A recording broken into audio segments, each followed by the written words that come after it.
Praise the Lord. Good morning. ప్రభువైన యేసుక్రీస్తు శుభనామంలో మీ అందరికీ వందనములు. Wish you happy Independence Day. చిన్న ప్రార్థనతో ఈరోజు దేవుని వాగ్దానాన్ని స్వతంత్రించుకుందామా? పరిశుద్ధుడైన మా తండ్రి, నీ ఘనమైన శ్రేష్టమైన నామాన్ని బట్టి మీకు వందనాలు ప్రభా. ఉదయకాల సమయంలో నీ సన్నిధిలో ఉంటున్న మా అందరితో మాట్లాడండి ప్రభా. ఎవరు ఏ హృదయ అక్కరతో ఏ అవసరతతో నీ సన్నిధిలో ఉన్నారో తండ్రి, ఎవరికి ఏ మాటలైతే అవసరమైనాయో తండ్రి, ఆ మాటల చేత మీరు ప్రతి ఒక్కరితో మాట్లాడి మమ్మల్ని ధైర్యపరిచి బలపరచమని యేసు నామంలో ప్రార్థిస్తున్నాము తండ్రి. ఆమేన్. ఆమేన్. ఈరోజు దేవుని వాగ్దానము గలతీలకు రాసిన పత్రిక 5వ అధ్యాయం 1వ వచనం. ఈ స్వాతంత్రము అనుగ్రహించి క్రీస్తు మనలను స్వతంత్రులుగా చేసి ఉన్నాడు. కాబట్టి మీరు స్థిరముగా నిలిచి మరల దాస్యమను కాడి క్రింద చిక్కుకొనకుడి. Galatians chapter 5 verse 1. Stand fast therefore in the liberty wherewith Christ hath made us free, and be not entangled again with the yoke of bondage. దేవుడు ఇచ్చినటువంటి అద్భుతమైన వాగ్దానం మనందరి జీవితంలో నెరవేర్చబడును కాక. ఆమేన్. ఈరోజు మన దేశానికి స్వాతంత్రం వచ్చి 77 సంవత్సరాలు అవుతుందండి. మళ్ళీ మీకు స్వతంత్రం వచ్చి ఎన్ని సంవత్సరాలు అయింది? మీరు నిజంగా స్వతంత్రించబడ్డారా? అంటే స్వేచ్ఛగా ఉన్నారా? దేవుడు మనల్ని మరి పాపము నుంచి విడుదల చేశాడండి. దేవుడు మనల్ని ఫ్రీ చేశాడు. అయితే ఇంకొక మాట ఇక్కడ దేవుడు వాక్యం సెలవిస్తుంది, మరలా దాస్యమును కాడి క్రింద చిక్కుకోవద్దండి అని. మరి ఎంతమంది ఈరోజు నిజమైన స్వాతంత్రంతో జీవిస్తున్నారు? లేకపోతే మరలా పాపం అనే దాస్యం క్రిందికి, మరలా బానిసత్వంలోకి తిరిగి అప్పగించబడినటువంటి స్థితిలో ఉన్నామా అనేది ఈరోజు మనము పరీక్షించుకోవాలి. దేశానికి స్వతంత్రం వచ్చి ఇన్ని సంవత్సరాలు అవుతుంది, అన్ని సంవత్సరాలు అవుతుంది అని చెప్పి మనం ఇంత ఘనంగా సెలబ్రేట్ చేసుకుంటున్నాం. కానీ నిజమైన స్వాతంత్రం వచ్చిందా అంటే మానవుల జీవితంలో ఉన్నటువంటి పాపాల వల్ల స్వాతంత్రం అయితే కలగలేదండి. ఏదో దినోత్సవాలు సెలబ్రేట్ చేసుకుంటున్నాం, ఒక మనుషుల నుంచి విడుదల పొందామని, ఒక బ్రిటిషర్స్ నుంచి మనకి విడుదల వచ్చిందని, అంతే తప్ప నిజమైనటువంటి స్వాతంత్రం మనకి ఉందా లేదా అంటే లేదనే చెప్పాలి ప్రజెంట్ ఉన్నటువంటి పరిస్థితులు బట్టి. నిజంగా స్వతంత్రం ఎప్పుడు వస్తుందో తెలుసా అండి? ఒక వ్యక్తి జీవితం మార్పు పొందినప్పుడు మాత్రమే వస్తుంది. అందుకనే దేవుడు వాక్యం ఇక్కడ సెలవిస్తోంది, దేవుడు మనల్ని స్వతంత్రులుగా చేశాడు. పాపము నుంచి, అలాగే పాపపు కట్ల నుంచి దేవుడు మనల్ని విడిపించాడు. కానీ మనం ఏం చేస్తాం తెలుసా? దేవుడు ఏ తప్పులైతే చేయొద్దంటున్నాడో, ఏ పాపం అయితే చేయొద్దంటున్నాడో తిరిగి అలాంటి తప్పులు చేసి, అలాంటి పాపాలు చేసి మళ్ళీ ఎక్కడికి వెళ్ళిపోతున్నాము? తిరిగి దాస్యం అనే కాడి క్రిందికి వెళ్ళిపోతున్నాం. ఈరోజు మన దేశాన్ని పరిపాలించడానికి బ్రిటిష్ వాళ్ళైతే లేరండి. కానీ ఈరోజు ప్రతి భారతీయుడు కూడా బ్రిటిష్ వాళ్ళకంటే మరీ దారుణమైనటువంటి వ్యక్తులుగా తయారైపోతూ, ప్రతి వ్యక్తి జీవితంలో వాళ్ళంతకు వాళ్ళు బంధకాలు వేసుకుంటూ అనేక మంది వ్యక్తుల జీవితాలకి బంధకాలు వేసేటువంటి పరిస్థితిలో ఈరోజు మన దేశం ఉంది. దేశం మారాలి అంటే మొదటిగా ప్రతి మానవుడు మారాలి. మార్పు అనేది ఎక్కడి నుంచి రావాలి తెలుసా? కుటుంబ వ్యవస్థలో నుంచి మార్పు రావాలి. కుటుంబంలో ఉన్నటువంటి ప్రతి బిడ్డ మార్పు చెందితే తప్ప ఈరోజు ఈ దేశం అనేది మార్పు చెందదు. మరి ఈరోజు మీ కుటుంబం మార్పు చెందిందా అండి? ఈరోజు మీ కుటుంబంలో ఉన్న ప్రతి బిడ్డ కూడా మంచిగా జీవిస్తున్నారా? లేకపోతే పాప బంధకాల్లో ఉండి పాపముతో సహవాసము చేస్తూ జీవిస్తున్నారా అనేది మనమే ప్రశ్నించుకోవాలి. మరి దేవుడు ఏం చెప్తున్నాడంటే, మీ అధికారుల కోసం ప్రార్థించండి, మీ దేశం కోసం ప్రార్థించండి అని దేవుడు వాక్యం సెలవిస్తుంది. అయితే ఎంతమంది ఈరోజు మన దేశం కోసం ప్రార్థించేవారిగా ఉన్నాం, మన అధికారుల కోసం ప్రార్థించేవారిగా ఉన్నాము?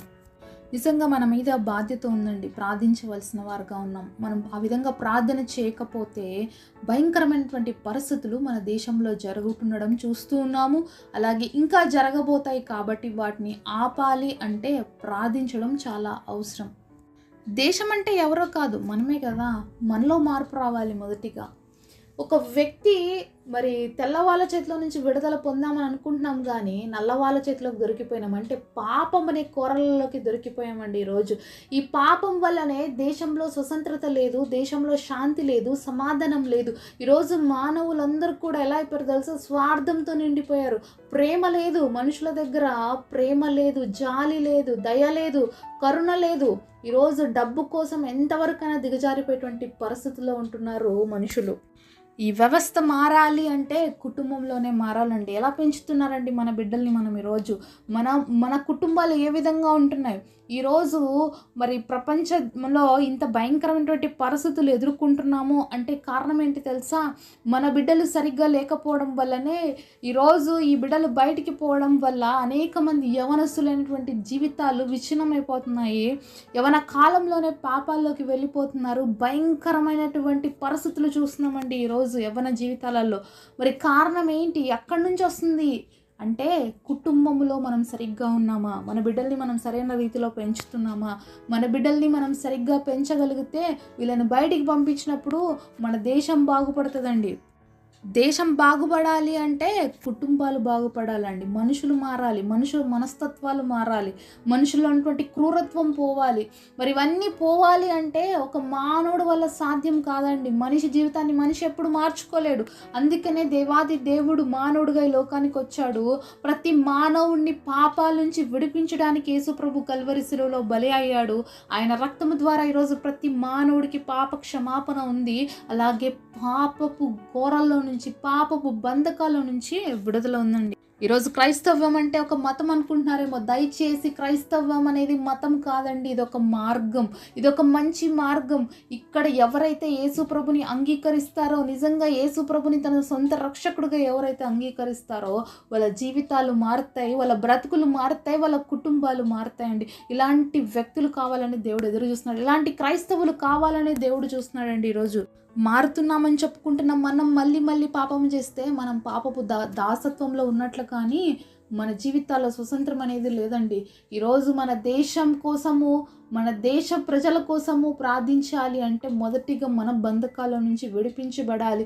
మనం విడిపించి మన కుటుంబ వ్యవస్థని సరిచేస్తే మన బిడ్డల దేశంలోకి వెళ్ళినప్పుడు అనేక మందికి సువార్త ప్రకటించుట ద్వారా, అనేక మంది యేసు వైపు ఆకర్షితులు అవుట ద్వారానే ఈ దేశం బాగుపడుతుంది, దేశంలో మార్పు వస్తుంది తప్ప మానవులుగా ఎన్ని నియమాలు మరి పెట్టినా, ఎన్ని రూల్స్ పెడుతున్నా కూడా మనుషులు మారట్లేదండి. ఇంకా క్రూరంగానే తయారైపోతున్నారు. కారణం ఏంటి తెలుసా? రూల్స్ అండ్ రెగ్యులేషన్స్ ఎవరి జీవితాన్ని మార్చవండి. ఒక వ్యక్తి జీవితాన్ని మార్చేది ఎవరు అంటే దేవుడు మాత్రమే. కాబట్టి ఈరోజు యేసే దగ్గరకు వస్తారా? ఈ దేశం మారాలి అంటే మన మీద బాధ్యత ఉంది. ఒక భారతీయులుగా, భారతదేశంలో పుట్టినటువంటి మనము ఈరోజు ప్రజెంట్ డేస్లో చూస్తున్నటువంటి స్థితిలు, ఎంతో భయంకరమైనటువంటి పరిస్థితులు మనం చూస్తున్నాము. మరి రోడ్డు మీద మరి ఆడబిడ్డలకి స్వేచ్ఛ లేదు, స్వతంత్రంగా తిరగలేనటువంటి పరిస్థితి. మరి గాంధీ మహాత్ముడు అన్నట్లుగా ఏ రోజు మరి ఆడబిడ్డ స్వేచ్ఛగా తిరుగుతుందో మరి రోడ్డు మీద అప్పుడే స్వతంత్రం అని. కానీ ఈరోజు అలాంటి స్థితి లేకపోవడానికి కారణం ఏంటంటే మనుషుల్లో ఉన్నటువంటి కామం, పాపము, మరి వ్యభిచార తలంపులు ఇవన్నీ పోవాలంటే యేసు మాత్రమే విడిపించగలుగుతాడండి ఒక వ్యక్తిని. ఎవరైతే యేసు ప్రభుని తమ రక్షకుడుగా అంగీకరిస్తారో ప్రతి స్త్రీని వాళ్ళు ఎలా చూడగలుగుతారు తెలుసా? తమ సొంత తల్లిలాగా, చెల్లిలాగా, బిడ్డలాగా చూడగలుగుతారండి. మరి ఇది నిజమైన క్రైస్తవ్యం. ఈరోజు యేసు ప్రభు మీలో ఉన్నారా అండి? ఏ మనుషుల్ని ఏ విధంగా చూస్తున్నారు? మరి ఎవరిని ఏ విధమైనటువంటి చూపుతో మీరు చూస్తున్నారు? ఇది చాలా ఇంపార్టెంట్. కాబట్టి భారతదేశంలో ఉన్నటువంటి వాళ్ళందరూ కూడా నా అన్నదమ్ములని మనం అందరం ప్రామిస్ చేస్తున్నాం. కానీ ఈరోజు అలాంటి పరిస్థితులు కనిపించట్లేదండి. కాబట్టి ఇలాంటి పరిస్థితుల్లోకి మనం తిరిగి రావాలి అంటే మన జీవితంలో యేసయ్య ఉండాలి.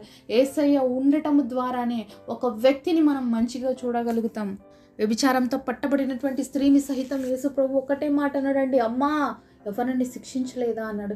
అలాంటి వ్యక్తిలో కూడా యేసయ్య అమ్మని చూడగలిగితే ఈరోజు దేవుని కలిగినటువంటి మనము ప్రతి స్త్రీలో అమ్మని, అక్కని, చెల్లిని చూసేవారుగా ఉండాలి. ప్రతి పురుషుడిలో అన్నని, కొడుకుని, తండ్రిని చూసేటువంటి గుణము కలిగి ఉన్నట్లయితే ఈ దేశం బాగుపడుతుందండి. ఈ దేశము మరి ఎంతో స్వతంత్రతని పొందుకొని నిజమైనటువంటి స్వాతంత్ర దినోత్సవాన్ని సెలబ్రేట్ చేసుకుంటామండి. మరి అలాంటి స్థితి మన హృదయాల్లో ఉందా ఈరోజు?